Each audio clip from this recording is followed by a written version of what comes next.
Hello guys, ನೀವು ನೋಡ್ತಾ ಇದ್ದೀರಾ Kannada sports official YouTube channel.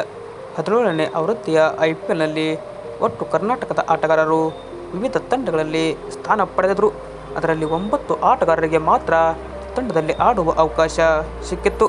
ಈ 9 ಆಟಗಾರರ ಪ್ರದರ್ಶನ ಹೇಗಿತ್ತು ಎಂಬುದನ್ನು ನೋಡೋದಾದರೆ, ಮೊದಲನೆಯದಾಗಿ ಲಕ್ನೋ ಸೂಪರ್ ಜೈಂಟ್ಸ್ ತಂಡದ ನಾಯಕ KL ರಾಹುಲ್ ಆಡಿದ 14 ಪಂದ್ಯಗಳಲ್ಲಿ 37ರ ಸರಾಸರಿಯಲ್ಲಿ 520 ರನ್ ಬಾರಿಸಿದರು.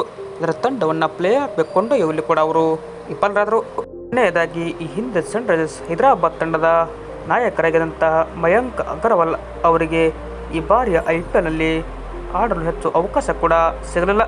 ಅಂದರೆ ಆರಂಭದಲ್ಲಿ ಅವಕಾಶ ಪಡೆದ ಮಯಾಂಕ್ 4 ಪಂದ್ಯಗಳಲ್ಲಿ ಕೇವಲ 64 ರನ್ ಮಾತ್ರ ಬಾರಿಸಿದರು. ಹೀಗಾಗಿ ಫ್ರಾಂಚೈಸಿ ಮಯಾಂಕ್ರನ್ನು ತಂಡದಿಂದ ಹೊರಗಿಟ್ಟು ಅವರ ಜಾಗದಲ್ಲಿ ಟ್ರಾವಿಸ್ ಹೆಡ್ ಅವರನ್ನು ಕಣಕ್ಕಿಳಿಸಿತ್ತು. ಮೂರನೆಯದಾಗಿ, ರಾಜಸ್ಥಾನ್ ರಾಯಲ್ಸ್ ತಂಡವನ್ನು ತೊರೆದು ಲಕ್ನೋ ಸೂಪರ್ ಜೈಂಟ್ಸ್ ತಂಡವನ್ನು ಸೇರಿದ್ದ ದೇವದತ್ತ ಪಡಿಕ್ಕಲ್ ಸುವರ್ಣ ಅವಕಾಶವನ್ನು ಕೈ ಚೆಲ್ಲಿದರು. ಅಂದರೆ ಅವರು ಟ್ರೇಡ್ ಮುಖಾಂತರ ಈಗ LHC ತಂಡಕ್ಕೆ ಕೂಡ ಹೋಗಿದ್ದರು. ಅದೇ ರೀತಿಗೆ ಆಡಿದ 7 ಪಂದ್ಯಗಳಲ್ಲಿ ಪಡಿಕ್ಕಲ್ ಕೇವಲ 38 ರನ್ ಮಾತ್ರ ಬಾರಿಸಿದರು. ರಾಹುಲ್ ನಂಬಿಕೆ ಸಂಪಾದಿಸುವಲ್ಲಿ ಪಡಿಕ್ಕಲ್ ಸಂಪೂರ್ಣವಾಗಿ ಈ IPLನಲ್ಲಿ ವಿಫಲರಾದರು. ನಾಲ್ಕನೆಯದಾಗಿ, KKR ತಂಡದಲ್ಲಿದ್ದ ಮನೀಶ್ ಪಾಂಡೆ ಈ ಸೀಸನ್ನಲ್ಲಿ ಆಡಿದ ಕೇವಲ 1 ಪಂದ್ಯ ಮಾತ್ರ. ಅಂದರೆ ಸಿಕ್ಕ ಅವಕಾಶವನ್ನು ಸಂಪೂರ್ಣವಾಗಿ ಬಳಸಿಕೊಂಡ ಮನೀಶ್ ಪಾಂಡೆ 42 ರನ್ಗಳ ಇನ್ನಿಂಗ್ಸ್ ಆಡಿದರು. ಬಟ್ ಉಳಿದಂತೆ ಅವರಿಗೆ ಅವಕಾಶ ಕೂಡ KKR ತಂಡದಲ್ಲಿ ಸಿಗಲಿಲ್ಲ.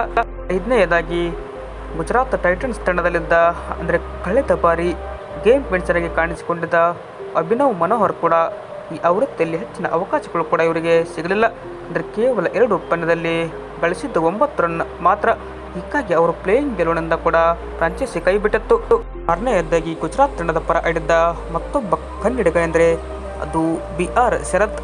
ಇವರಿಗೆ ಹೆಚ್ಚಿನ ಅವಕಾಶ ಕೂಡ ಗುಜರಾತ್ ತಂಡದಲ್ಲಿ ಸಿಗಲಿಲ್ಲ.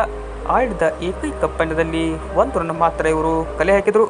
ಕೊನೆಯದಾಗಿ, ಲಕ್ನೋ ತಂಡದಲ್ಲಿದ್ದ ಸ್ಪಿನ್ ಆಲ್ರೌಂಡರ್ ಕೃಷ್ಣಪ್ಪ ಗೌತಮ್ ಕೂಡ ಈ ಆವೃತ್ತಿಯಲ್ಲಿ ಹೆಚ್ಚಿನ ಅವಕಾಶ ಕೂಡ ಸಿಗಲಿಲ್ಲ. ಆಡಿದ ಒಂದೇ ಪಂದ್ಯದಲ್ಲಿ 14.50ರ ಎಕಾನಮಿಯಲ್ಲಿ ರನ್ ಬಿಟ್ಟುಕೊಟ್ಟು ದುಬಾರಿಯಾಗಿದ್ದರು.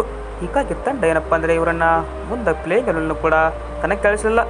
ಕೊನೆಯದಾಗಿ, ಪಂಜಾಬ್ ಕಿಂಗ್ಸ್ ತಂಡದಲ್ಲಿದ್ದ ವೇಗಿ ವಿದ್ವತ್ ಕಾವೇರಪ್ಪ RCB ವಿರುದ್ಧ ನಡೆದ ಪಂದ್ಯದಲ್ಲಿ ಆಡುವ ಅವಕಾಶವನ್ನು ವಿದ್ವತ್ ಕಾವೇರಪ್ಪ ಅವರಿಗೆ ಕೊಟ್ಟಿದ್ದರು. ಬಟ್ ಈ ಒಂದು ಅವಕಾಶ ಸಂಪೂರ್ಣವಾಗಿ ಕೈವಶ ಮಾಡಿಕೊಂಡಿದ್ದರು. ಅಂದರೆ ಕಾವೇರಪ್ಪ RCB ವಿರುದ್ಧ ಪ್ರಮುಖ 2 ವಿಕೆಟ್ ಪಡೆದು ಕೂಡ ಪರ್ಫಾರ್ಮೆನ್ಸ್ ನೀಡಿದರು. ಅಂದರೆ ಪಂದ್ಯದ ಬಳಿಕ ಇವರಿಗೆ ಪಂಜಾಬ್ ಕಿಂಗ್ಸ್ ಪ್ಲೇಯಿಂಗ್ ಗೆಲುವಿನಲ್ಲಿ ಅವಕಾಶವೇ ಸಿಗಲಿಲ್ಲ. 9ನೇದಾಗಿ, RCB ತಂಡದಲ್ಲಿದ್ದ ವೈಶಾಖ್ ವಿಜಯ್ ಕುಮಾರ್ ಈ ಆವೃತ್ತಿಯಲ್ಲಿ 4 ಪಂದ್ಯಗಳನ್ನು ಆಡುವ ಮೂಲಕ ಅವಕಾಶ ನೀಡಲಾಯಿತು. ವೈಶಾಖ್ ತಮ್ಮ ಬಾಲಿಂಗ್ ಮ್ಯಾಜಿಕ್ ತೋರಿಸುವಲ್ಲಿ ವಿಫಲರಾದರು. 4 ಪಂದ್ಯದಿಂದ 4 ವಿಕೆಟ್ ಮಾತ್ರ ಪಡೆದರು. ಬಟ್ ಇವರು ದುಬಾರಿ ಸ್ಪೆಲ್ ಆಗಿರುವುದರಿಂದ ಹೀಗಾಗಿ ತಂಡದ ಪ್ಲೇಯಿಂಗ್ ಗೆಲುವಿನಲ್ಲಿ ಕೂಡ ಇವರನ್ನು ಕಣಕ್ಕಿಳಿಸಲಿಲ್ಲ. ಇನ್ನು 10ನೇದಾಗಿ ಏನಪ್ಪ ಅಂದರೆ, ಉಳಿದ RCB ತಂಡದಲ್ಲಿದ್ದ ಮತ್ತೊಬ್ಬ ಕನ್ನಡಿಗ ಮನೋಜ್ ಪಾಂಡಗೆ ಹಾಗೂ ಡೆಲ್ಲಿ ಕ್ಯಾಪಿಟಲ್ಸ್ ತಂಡದಿಂದ ಪ್ರವೀಣ್ ದುಬೆಗೆ ಪ್ಲೇಯಿಂಗ್ ಗೆಲುವಿನಲ್ಲಿ ಸ್ಥಾನವೇ ಸಿಗಲಿಲ್ಲ. ಹೀಗಾಗಿ ಇವರಿಬ್ಬರು ಲೀಗ್ ಉದ್ದಕ್ಕೂ ಬೆಂಚ್ ಕಾದಿದ್ದೇ ಹೆಚ್ಚು. ಇದು ಏನಪ್ಪ ಅಂದರೆ ನಮ್ಮ ಕರ್ನಾಟಕ ಆಟಗಾರರ IPL 2024ರ ಒಟ್ಟಾರೆಯಾಗಿ ಪರ್ಫಾರ್ಮೆನ್ಸ್ ಆಗಿದೆ. ಹಾಗೆ ನಿಮಗೆ ವಿಡಿಯೋ ಇಷ್ಟ ಆದರೆ ಲೈಕ್ ಮಾಡಿ.